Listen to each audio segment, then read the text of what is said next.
Assalamualaikum warahmatullahi wabarakatuh.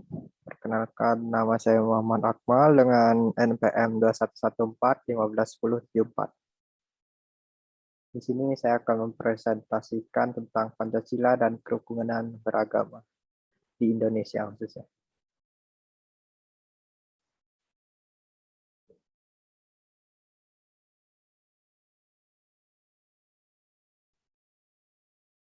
Dan pertama, kerukunan antar umat beragama merupakan permasalahan yang serius dan harus diselesaikan dengan baik, khususnya di Indonesia yang memiliki berbagai macam agama.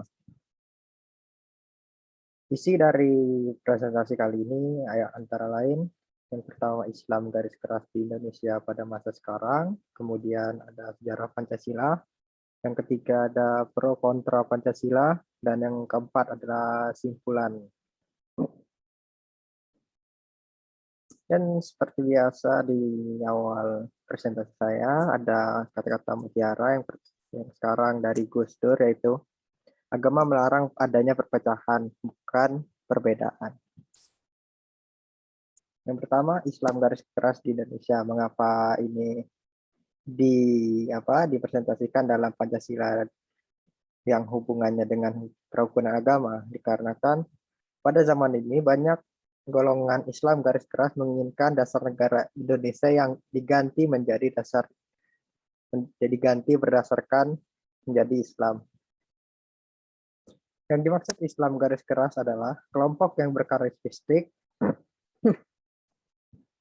menganut pemutlakan atau absolutisme pemahaman agama, bersikap tidak toleran terhadap pandangan atau keyakinan yang berbeda, berperilaku memaksakan pandangannya sendiri kepada orang lain, musuhi dan membenci orang lain karena berbeda pandangan, mendukung pelarangan oleh pemerintah dan atau pihak lain atas keberadaan pemahaman keyakinan agama yang berbeda. Dan yang terakhir, membenarkan kekerasan terhadap orang lain yang berbeda pemahaman dan keyakinan tersebut. Contoh dari golongan Islam garis keras ini misalnya ada FPI, Front Pembela Islam, JI, Jamaah Islamiyah, MNI, Majelis Mujahidin Indonesia, dan kelompok Wahabi, dan kelompok lain yang sebagainya. Kelompok-kelompok ini memiliki latar belakang antara lain ada 3, yaitu yang pertama ketidakpuasan terhadap kinerja pemerintah, seperti misalkan sudah ada aturan tidak boleh mencuri, tetap saja banyak orang yang bisa mencuri. Mungkin menurut mereka jika digunakan dasar bangsanya Islam, misalnya yang mencuri langsung dipotong tangan, maka pencurian mereka tidak ada lagi, seperti itu. Kemudian yang kedua adalah kondisi politik, ekonomi, sosial, budaya yang dalam pemikiran sejumlah kelompok tidak wajar, sehingga mereka cenderung ingin melawan kebijakan yang ada, serta ingin merdeka dengan cara sendiri. Dan yang ketiga ada pemahaman terhadap keyakinan tertentu dan cenderung mengarah pada paham berbeda yang dapat mengarah pada perpecahan. Kelompok-kelompok seperti ini sangat menarik dan diterima oleh sebagian Muslim di Indonesia. Selain dikarenakan sama Muslim, alasan lainnya adalah karena ketidakpuasan terhadap banyak hal yang mereka rasakan dan alami pada masa Orde Baru seperti KKN, dekadensi moral, dan kesenjangan sosial. Sehingga mereka berpikiran bahwa dengan dasar Pancasila, negara tidak bisa apa-apa seperti tadi yang saya jelaskan, contoh banyak orang lain tadi. Kemudian dengan adanya ketidakpuasan tersebut, mereka yang meyakini bahwa dengan menggunakan Islam sebagai dasar negara, maka permasalahan tersebut akan segera selesai. Di sini penulis dari sumber yang saya gunakan ingin membahas ulang mengenai bagaimana Pancasila tersebut bisa tercipta. Sejarah Pancasila. Seperti yang telah kita ketahui, Pancasila dibentuk dalam sidang BPUPKI pertama yang dilaksanakan pada tanggal 29 Mei sampai tanggal 1 Juni 1945. Pada saat perumusan dasar negara, para pendiri terpecah menjadi 2 belah golongan. Yang pertama golongan nasionalis dan yang kedua golongan Islamis. Golongan nasionalis menginginkan dasar negara tidak berdasarkan pada kelompok-kelompok tertentu. Sedangkan golongan Islamis menginginkan dasar negara berdasarkan syariat Islam. Nah, perbedaan pendapat tersebut tetap tidak mencapai titik temu sehingga pada tanggal 1 Juni 1945, Soekarno menyampaikan pidatonya untuk mengajak peserta sidang untuk saling terbuka dan menerima pihak lain, baik dari agama, suku, atau golongan yang berbeda. Isi dari pidato Soekarno tersebut adalah, kita hendak mendirikan suatu negara semua buat semua, bukan buat satu orang, bukan buat satu golongan, baik golongan bangsawan maupun golongan yang kaya, tetapi semua buat semua. Kemudian, dia menyampaikan 5 sila yang dinamakannya Pancasila dan diterima secara aklamasi oleh peserta sidang. 5 sila tersebut adalah kebangsaan Indonesia, internasionalisme atau perikemanusiaan, mufakat atau demokrasi, kesejahteraan sosial, dan ketuhanan. Sebelum sidang diakhiri, dibentuklah tim kecil bernama Panitia 9 yang bertugas untuk merumuskan dasar negara berdasarkan rumusan Soekarno sebelumnya. Hasil rumusan tim ini diberi nama Piagam Jakarta yang disepakati dan ditandatangani pada tanggal 22 Juni 1945.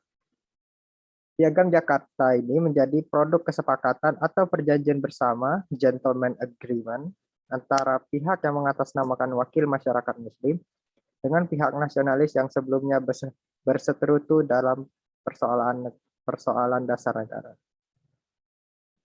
Meskipun telah disepakati bersama dasar negara Indonesia tersebut, tidaklah lantas menyurutkan perselisihan, terutama tentang pernyataan sila pertama Pancasila.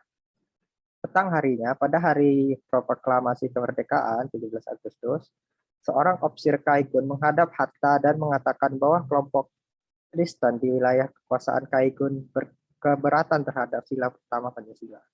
Jika persoalan tersebut tidak mendapat respon positif, maka wilayah-wilayah mayoritas Kristiani di Indonesia di bagian timur khususnya akan memisahkan diri dari Republik Indonesia yang baru saja diproklamasikan. Mendengar laporan tersebut, Hatta kemudian mengajak Kasman dan melakukan pendekatan dengan Ki Bagus Hadikusumo. Hatta dan Kasman terus mendesak Ki Bagus Hadikusumo agar rumusan 7 kata tentang pelaksanaan syariat Islam dalam Piagam Jakarta itu dicoret dengan mempertimbangkan pendapat minoritas Kristen. Pada akhirnya, Ki Bagus menerimanya. Sehingga sila pertama yang sebelumnya, ketuhanan dengan kewajiban menjalankan syariat Islam bagi pemeluk-pemeluknya, diganti menjadi ketuhanan yang Maha Esa. Kemudian, poin yang ketiga itu pro kontra Pancasila. Pancasila pada akhirnya disepakati sebagai dasar negara dengan 5 sila, yaitu ketuhanan yang Maha Esa, kemanusiaan yang adil dan beradab, persatuan Indonesia, kerakyatan yang dipimpin oleh hikmat kebijaksanaan dalam permusyawaratan perwakilan, dan 5 keadilan sosial bagi seluruh rakyat Indonesia. Rumusan Pancasila tersebut merupakan hasil harmonisasi kompromi indah antara kelompok yang mengatasnamakan wakil masyarakat Muslim yang menghendaki dasar Islam dengan kelompok nasionalis yang mengedepankan dasar kebangsaan. Dan secara tidak langsung merupakan hasil diskusi antara mayoritas dan minoritas. Pada dasarnya, mereka yang pro Pancasila dilatar belakangi oleh sensitivitas sosial. Mereka melihat bahwa masyarakat Indonesia itu tidak hanya terdiri dari satu golongan saja, tapi terdiri dari berbagai golongan, baik etnis maupun agama. Membuat mereka merasa butuh untuk mengembangkan sikap bersosial politik yang adekuat dalam kondisi tersebut, yaitu toleran, plural, dan humanis. Kebutuhan mereka tersebut terakomodasi di dalam ide-ide tentang nasionalisme, di mana ide tersebut adalah mereka menemukan wahana berbangsa dan bernegara yang bisa mewadahi rasa sensitivitas sosial tersebut. Sedangkan mereka yang kontra Pancasila dengan mengusung Islam sebagai dasar negara karena keyakinan akan superioritas dan holistisitas Islam. Mereka meyakini bahwa Islam adalah ajaran yang paling sempurna dan paling lengkap, mulai dari hubungan manusia dengan Tuhan sampai bagaimana manusia menjalani kehidupannya sehari-hari, termasuk berpolitik. Selain itu, salah satu tokoh yang menolak Pancasila adalah Natsir, salah satu pemimpin Masyumi. Pancasila dianggapnya sekuler karena sumber sila-silanya bukan dari Allah, wahyu Allah Subhanahu wa taala, sehingga jelas bukan ini yang dikehendaki ajaran Islam. Poin terakhir yaitu simpulan. Kesimpulannya, Pancasila adalah dasar negara merupakan hasil kompromi persetujuan yang indah dan wujud harmonisasi secara langsung antara kelompok yang mengatasnamakan wakil masyarakat Muslim yang menghendaki dasar Islam dengan kelompok nasionalis yang mengedepankan dasar kebangsaan dan secara tak langsung antara mayoritas dengan minoritas. Realitas semacam ini harus dirawat oleh generasi selanjutnya, diwariskan sebagai nilai luhur yang tiada taranya di tengah iklim pluralitas Indonesia yang niscaya.